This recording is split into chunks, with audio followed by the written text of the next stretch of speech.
Hello everyone and welcome to SPM Live. This is my first video. So today we'll know something about classical mechanics.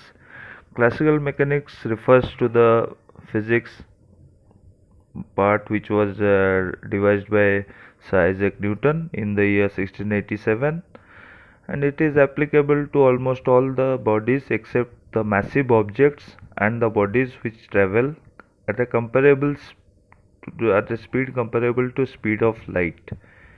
That is, very massive objects and speed of lights, and very small objects, those falling in the quantum realm, are also excluded from the Newton's laws. So the objects which are very massive, that like black holes, they tend to warp the space and time, so they are not covered by the Newton's laws. Similarly, objects which travel at very large speeds comparable to the speed of light also fall under Einstein's laws of relativities.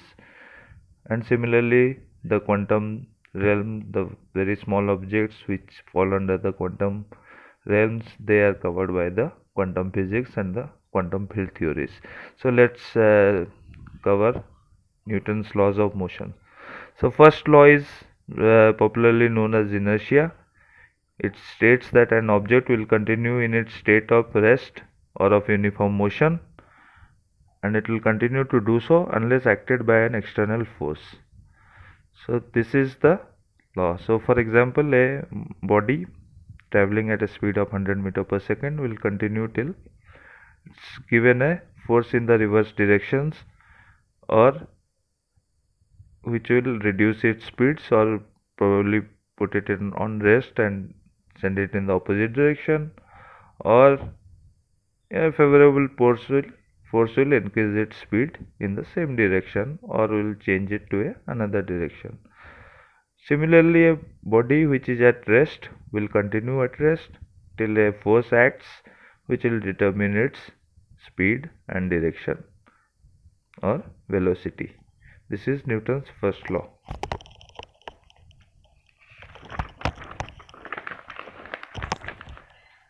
Newton's second law defines force, the magnitude of force, and it defines quite simply force equals mass into acceleration.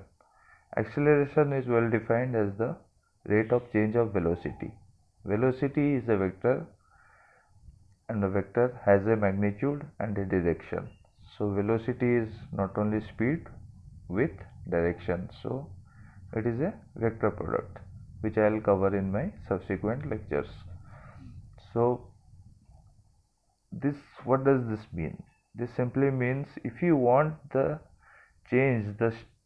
velocity of an object, that is, if you want it to accelerate or decelerate, then you will have to apply a external force as per the above formula.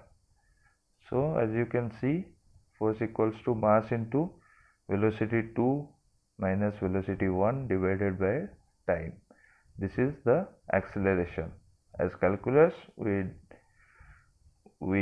calculus we can write it as dv by dt or delta v by delta t, which we will cover in the subsequent lectures. This is a very simplistic way of putting it.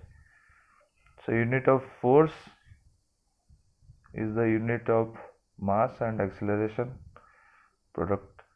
So mass is having a unit of kg and acceleration as a unit of meter per second square, so that comes to kg meter per second square, which is known as Newton. So Newton is the SI unit of force. Newton's third law: to every action there will be an equal and opposite reaction,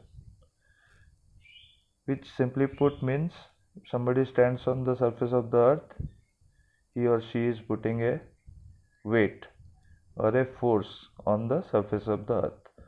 The surface of the earth gives a similar force to the person standing on top of the earth in the opposite direction. This is covered under Newton's third law. Now let's go to